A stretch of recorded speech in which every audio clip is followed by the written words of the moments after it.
don't do it the first time to be as good as your best time. Just do the first time enough to get to your best time.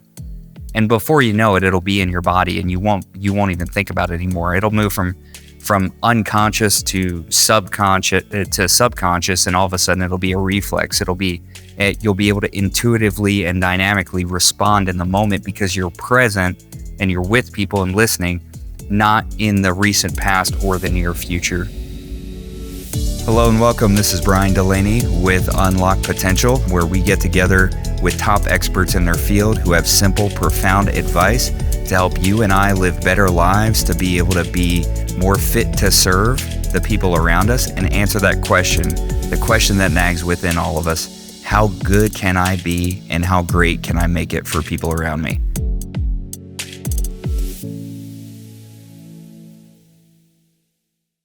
There's been a lot that's been said around fixed mindsets versus growth mindsets, and proactive versus reactive, and these different concepts that say that we are not going to be just the sum of our circumstances, right?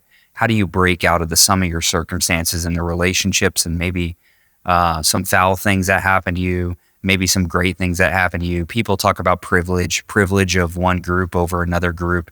And I think when it comes down to it, we have to look at this on an individual level. And that's how I have to look at it. Is like, it starts with me. I think we all, after a certain age, get to the point where we start sounding like our father or mother, right? Oh, that's something your dad would say. Oh, that's something your mom would say. Or, oh my gosh, I can't believe I'm saying this to my son because this is something my dad used to say, right? We are a product of our environment, but that's only one of the ingredients, right? Nature is only going to be one of the elements that forms it. So whatever has caused us to get here is also going to cause us to get there, because if it worked before, it's going to work again. So in the book, Atomic Habits, James Clear talks about it. He said, if you want a habit to be a big part of your life, you have to have the cue for that habit as a big part of your environment. Well, why is that? Because environment is a more powerful device to shape your future than ever. I live on a lot of property in a rural area. That was my experience when I was growing up, right? And I loved it. I loved living in a rural area. My uncle had a house that was in the middle of nowhere. I loved being at his house, and it reminded me of some really great times. I didn't purposefully go out and buy my house because I drew that correlation. That was in my subconscious directing my thoughts, right? We get to a point in our life where we're ready to break with some of those associations, whether it's nature, our environment, again, the most powerful ingredient, nurture, what's happened to us, what we've been around, the environment and the relationships and how those have shaped us. We've all heard the saying that your income will be a reflection of the 5 people who you hang around with the most.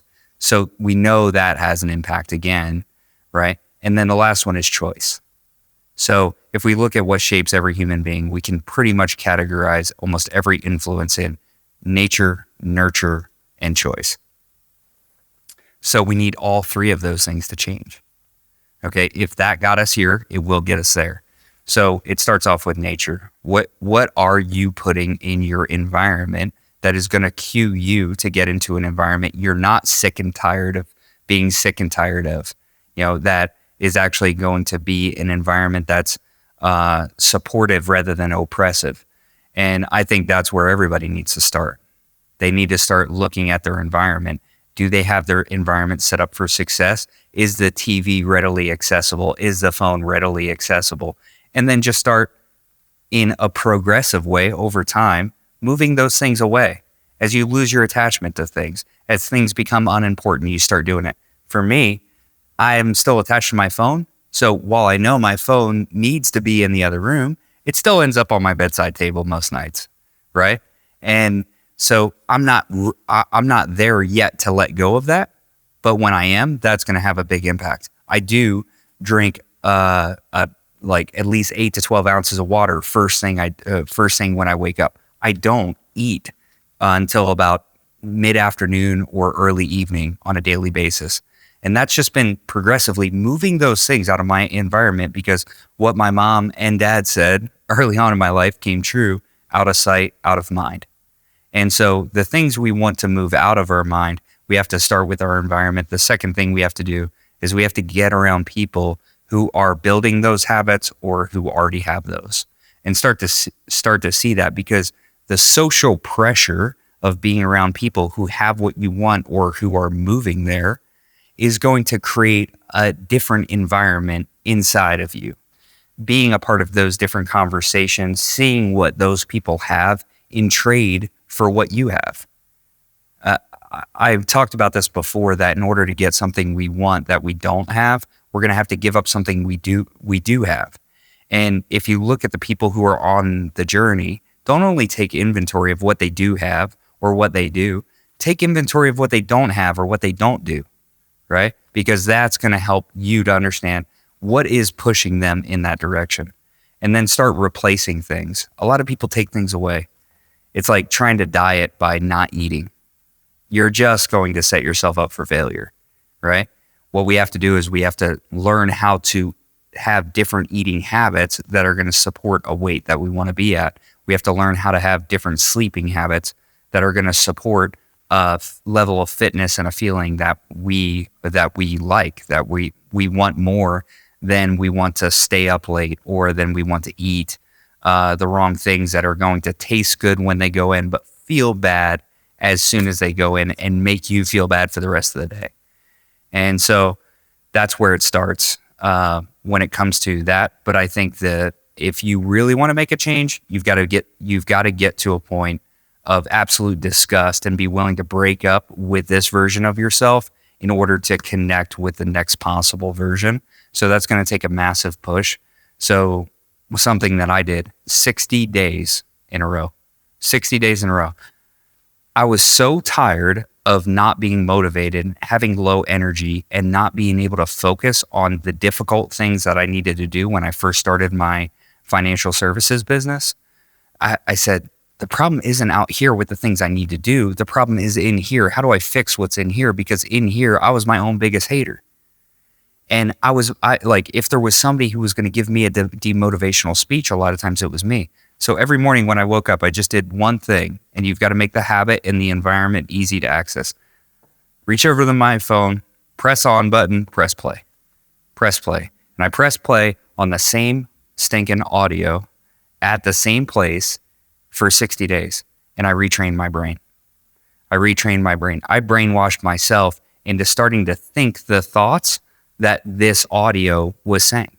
And for me, I listened to Zig Ziglar, How to Stay Motivated. And all the same corny jokes at the same corny time. I can't believe I'm listening to this again. But all you got to do is listen, right? That way I could move from being a player in a life I didn't want to a spectator of a life that I did want to a player in a life that I did want, right? And that's the shift that we all have to make. But it's going to take that massive push on the front end. And if it's not fairly passive, you won't complete it. Or you'll just end up yo-yoing back because you have short time frames. And that's the other agreement that I would make with myself. What are the time frames that I'm going to look to accomplish this goal in, or look to make these changes in, and are they realistic? Because a lot of times people will treat it, they'll be like, well, I'm going to the beach. I want to lose weight so I can go to the beach. What happens when they get back from the beach? What happens when they're on vacation? I'll tell you what happens for me. A pina colada with a double with a double rum floater, stuff like that, right? And all of a sudden, all the hard work you did, you're undoing it. And then you continue on that path because you're jet lagged when you get back. And it's harder to get back, so you might as well, right? And so now we have negative equity invested. And there's so much to say on this topic, but understanding timelines is so big. For me, my timelines have grown longer and longer and longer, and my expected process is less but more sustainable. It's gone from working for a living to a life's work. It's gone from I'm going to do this for 10 years. I'm going to be in this career for 10 years to I'm going to give myself an opportunity to have a 10-year project and reevaluate about 8 years in. It's gone from trying to get in shape in 6 months to having more of a fitness lifestyle and just being able to see the patterns over a longer period of time. Because if I'm inconsistent in a week, I bet I'm consistent over a month. But if I'm inconsistent in a month, I bet I'm consistent over a year, right? And we have to be able to back up and look at it objectively and just say, okay, so last year I went to the gym 8 out of 12 months. This year, can I go 9? Can I go 9 out of 12 months rather than going to the gym every day when I only went 8 out of 12 months last year, right? Because I'm not looking to make progress for this year and back up. I'm looking to make that progress that's going to last for a lifetime and become a foundation for the life that I want. When it comes to nurture, right? Relationships. Great business, just like a great life, it's the architecture of that great life or great business is going to be the context of right relationship, things being in right relationship with each other. And if I'm growing and somebody in my circle isn't, and I'm depending on them to give me vision, it's not the right relationship.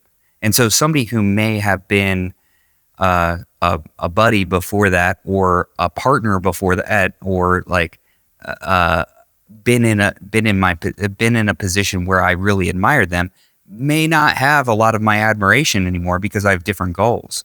And so I have to adjust those. I have to adjust my expectations of those people and what role they're going to play in the life that I want. And there's so many limiting beliefs around relationships and friends. Well, I love the people who are in my life. So I don't want to outgrow them and leave them. Right.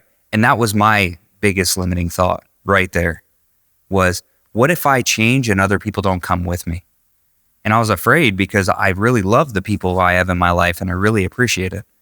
And a better thought replaced that. What if I don't change and never give them the choice? And I think that for me is part of that nurture, being around and challenging myself to ask myself better questions, to just have better questions to be able to approach life.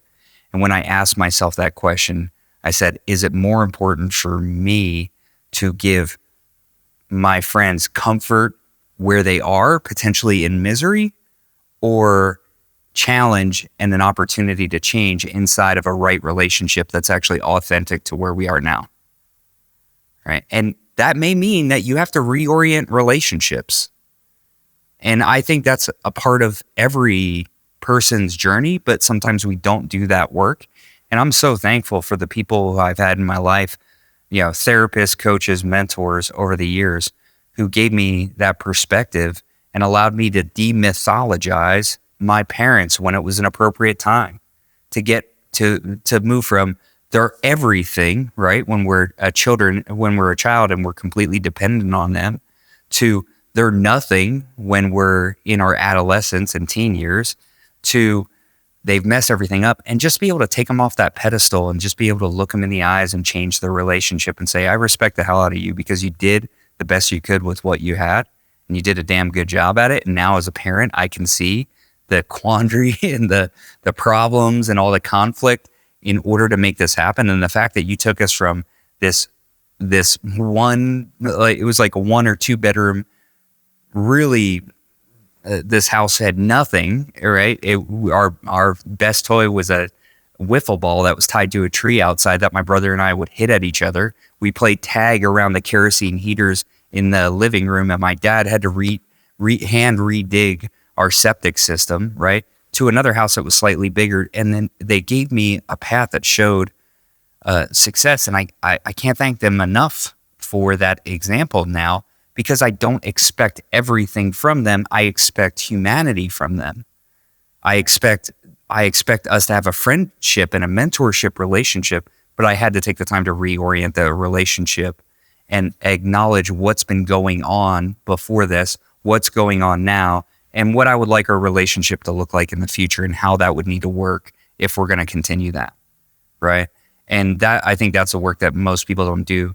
they allow their former relationships to pull them back into who they were when they were in a really close relationship with that person. Just like when you go back to your hometown, right? You go back to your hometown, you act a little bit, your accent gets a little thicker, right?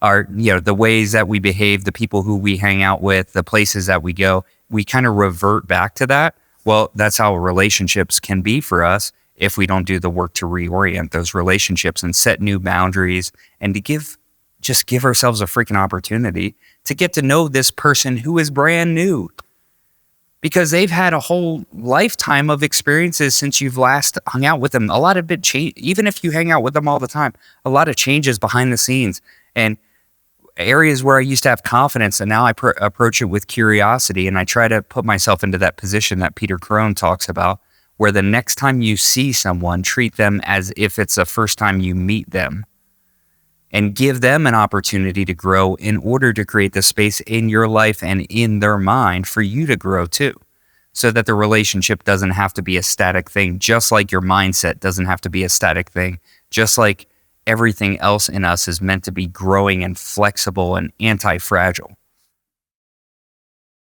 Whenever I'm trying to build a new habit, I just don't really invest in my downturns. I just invest in the upside and see how often I can get into that upside activity that's pointing me more in the direction of where I want to go rather than where I have been. And it's got to be worth it. It's got to be worth it. Who are you fighting for? Like, are you fighting for more comfort because you won't do it? Are you fighting for someone else's approval? Still won't do it. Or you'll resent them by the time you're done, right? But if you're fighting for the fact, I remember my life distinctly changed when my son was born. I looked at him and I was like, oh crap, I'm in trouble. I'm in trouble because I am willing to do anything for this little person, anything. And when there are certain times in life when you say things that it's going to look to collect. And there was a point in my life where I just looked at myself and I was like, I'm in a marriage that's over. It's over at this point. The way that I am a parent, I always thought I was going to be a great husband. And it turned out I wasn't. And I didn't know what to do about it. I thought I was going to be a great dad. And it turns out that I wasn't there enough to be a great dad. And I just got to this point where I was like, no, this is the final freaking straw. And I'm willing to do anything. Be willing to do anything and do everything until you realize exactly what it's going to take. And then just narrow it down to the most effective pieces. And then when you fall off the train one day, you're 2 weeks in, right? You're like, yeah, looking better, feeling better, having a better time, right? What do we know that is? That's the excitement of being new to something, right? And what you're missing at that point are all the tools that helped you get to that place in life, and you haven't replaced those yet. And there's going to be that dark night of the soul that's about to come where you have to deal with that. And there's going to be a day that comes that's going to be a trigger for that, where you don't do the thing that you needed to do. Learn how to say this very powerful statement. Oh, well, I'll do it tomorrow. And then when you get up tomorrow, you do it. You just show up again. The thing that fought against me for so much time was I would get so emotionally freaking invested in, oh man, I missed a day. Oh, I didn't do it that time. This is not perfection. Like, depending on what you believe, like, unless you believe you're a God, that's not a viable pursuit. Perfection isn't. But can you develop a practice that you do more often than you used to, and then more often than not, and then seemingly all the time from the outside, and then it just becomes this thing that you can't do without. It becomes a positive addiction that helps you to build things in your life that you want more of and attract more of the things that you want in your life and the things that are going to help you to reach that pinnacle, for which, for me, I believe the top of the mountain when it comes to human experience is that idea that where you have success, which is having more, and you have fulfillment, which is needing less, right? And you're able to put those two things together and you have well-being, right?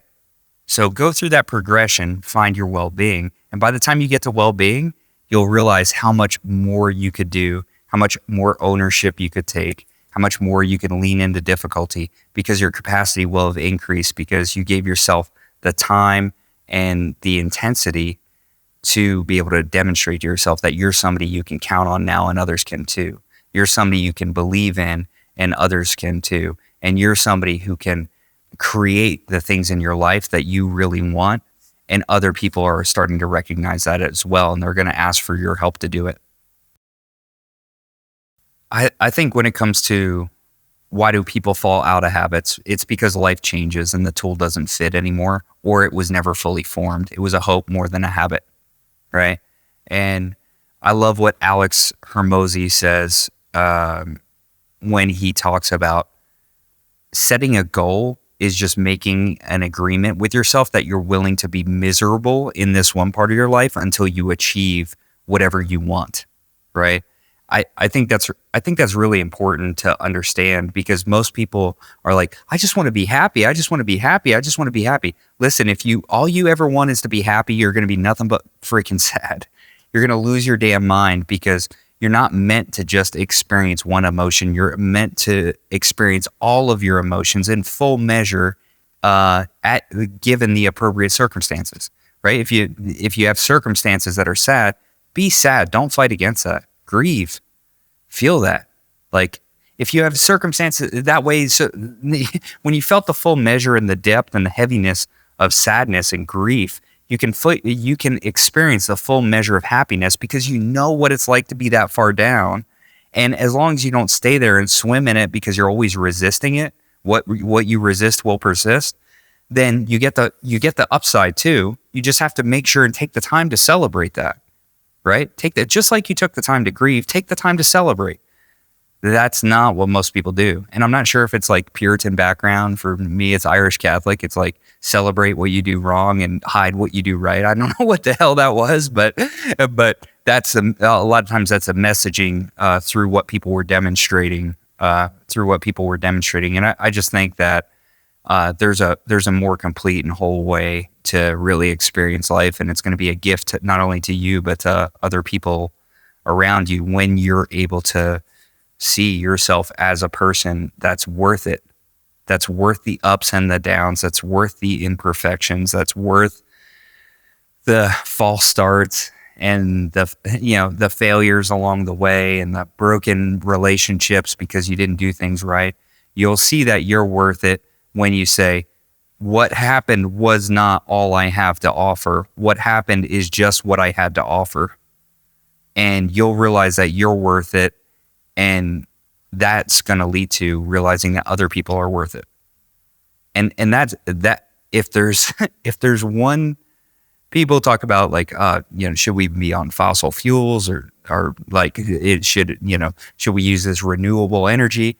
It's like the most underutilized energy in the world right now is the human potential that's locked up in people that they will not or cannot allow out of themselves, just because they're afraid of what the first result is going to look like and what that's going to mean about them. And don't do it the first time to be as good as your best time. Just do the first time enough to get to your best time. And before you know it, it'll be in your body and you won't even think about it anymore. It'll move from unconscious to subconscious, and all of a sudden it'll be a reflex. You'll be able to intuitively and dynamically respond in the moment because you're present and you're with people and listening, not in the recent past or the near future. You're here now, and you're able to be with people, and that's and you don't have to resist that, because you won't be rejected, because nobody's here to reject you. If you're looking to start a new habit today, there's a reason for that. There's an outcome that you want that you don't have. So decide what you're willing to give up for it, right? So write down what you want, 3 to 5 things. Write down what you're willing to give up, 3 to 5 things. And what's going to be necessary to make that outcome true? Because what most people do is they work from what they have to get what they want, but they never really quite get there. Because if what they have was enough to get what they wanted, they'd already be there. So we have to work from what we truly want. What are those things? Start with that underutilized tool and that underdeveloped muscle that we all use so well as children when we were playing dress up and answering the question, what do you want to be when you grow up? Who do you want to be? How do you want to live? And we were imagining the palatial estates and all the cars and everything that was in your mind, the great relationship. If you're a woman, you were imagining maybe your wedding or your children or your family or a career that was going to go great. If you're a man, you were imagining maybe where you were living, the car that you were driving. You may have had the calendar, but at some point that imagination gets put away like a tool that's not useful because people stop asking you for it. They ask you for that logical side of your brain where you can problem solve and where you can show up and help them. So just start to use that imagination to think about what you want and why you want it. Like what kind of income do you truly want to make, and what would that do for you? What would be different? Some people are saying, oh, I want to make $100,000 a year. I've never made $100,000 a year. The average income in the U.S. is about $55,000. Only 14% of people make $100,000 a year. I really want to do that. I want you to tell me exactly what you would do with $8,000 a month rather than $4,000. How would that change your life, and why is that an absolute necessity right now? Why are you willing to do without so that you don't have to do without in the future? Why are you willing to live like no one else so you can live like no one else, as Dave Ramsey talks about, right? So the second thing, what are the tools and resources that you're going to need in order to make the things that you want happen? Not the tools and resources that you have, because we're not there anymore. We're not working that way. We're not working from what we do and what we have to get what we can. We're working from what we want, what we must have, right? We're going to get the tools and resources on board, and then we're going to do what we do is going to be shaped with a direct connection to what we want. We're not going to have wasted activity. We're going to move from left to right now instead of right to left. We're no longer going to work from what we have to hope to get what we want and do and hope it comes true, right? We're going to create a new environment in our mind where it's going to become so real in our mind that it starts to appear in our life. Just like the first time when I bought a car, I finally bought the car I wanted. I had the car I wanted. Oh, I buy it. I start driving it back. I see it everywhere, right? I see it everywhere. But if I had done my work the way I needed to, I would have seen that car everywhere before, because it would have been like I was already driving it. But I was invested in my crappy bronze Nissan Altima, and I saw those everywhere, and I was like, why don't we just set them all on fire, right? But when I got my first Beamer, my 5.0i with 480 horsepower, space gray with tinted windows, it was beautiful. And nobody had one until I was driving back where everybody had one. And it was so frustrating. But that's how we're going to start to cultivate that imagination. We're going to start to look at the resources, because now we know the resources we need. What resources do we need? I need more help. I'm a parent. I need more time. Right? That's a really great one. And there's a lot of really great ways of doing that. But if you have to get this thing over here and the resource you need is more time, don't take that time away from billable hours for your work or billable hours for your family, like valuable hours for your family. Find that time and make that agreement with, if you're married, make that agreement with your spouse, make the agreement with your children, bring them into the fold, and make it a family mission if you have a family, right? And just say, hey, after you go to bed, just so you know, I'm going to start doing work again because I'm working for this for our family, and here's what you can count on, and here's the timeline that I'm looking to do it on, and let's go, let's move, and here's a reward for you helping me do that. And that's, my son is completely bought into our lifestyle. He knows some seasons it is work. It is, we get after it. He knows some seasons it's like today, right? But what does he get in return? To surf in Costa Rica, like to go on this massive fishing trip and catch 120-pound sailfish, to be able to snowboard in Colorado in the Champagne Powder, to have his own snowboard, to be able to go to a school that's going to provide him with the best opportunity in the future, to have choices he wants without being spoiled, right? To have accountability but reward, right? And those are you suddenly turn on your creative genius when you have to have something and when you're looking for those resources, and then pick the 5 to 7 things that you're going to get done that day.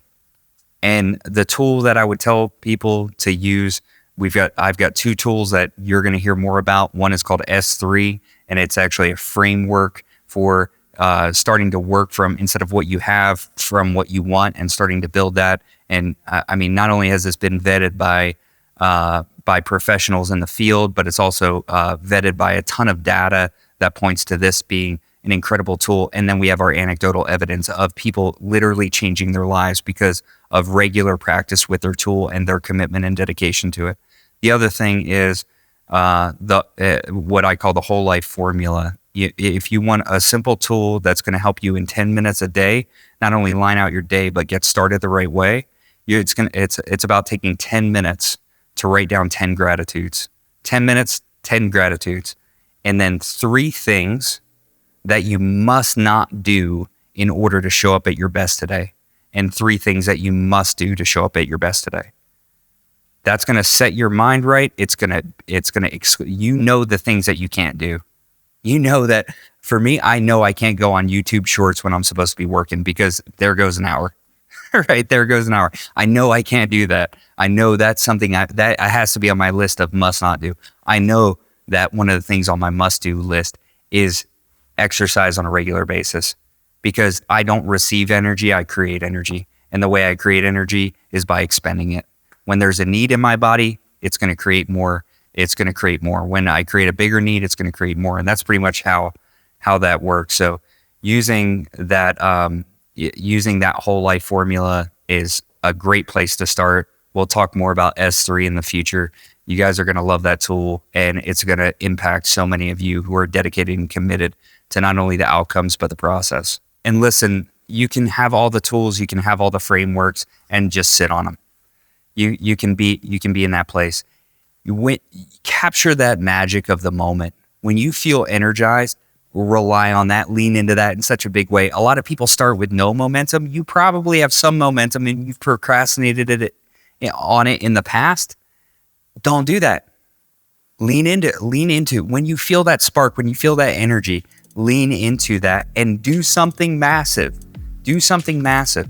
And don't tell people about what you're going to do. This isn't a sci-fi movie where you're talking about the future.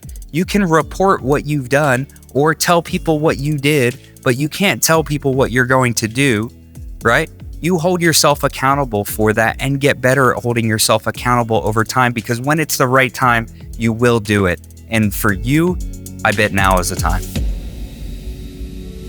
Thank you all for joining our conversations. We're developing this platform for simple, profound tools and techniques that can help you get the best out of your life and, more importantly, unlock potential. You can find me across all social platforms at The Brian Delaney, and online, come visit us at thebriandelaney.com.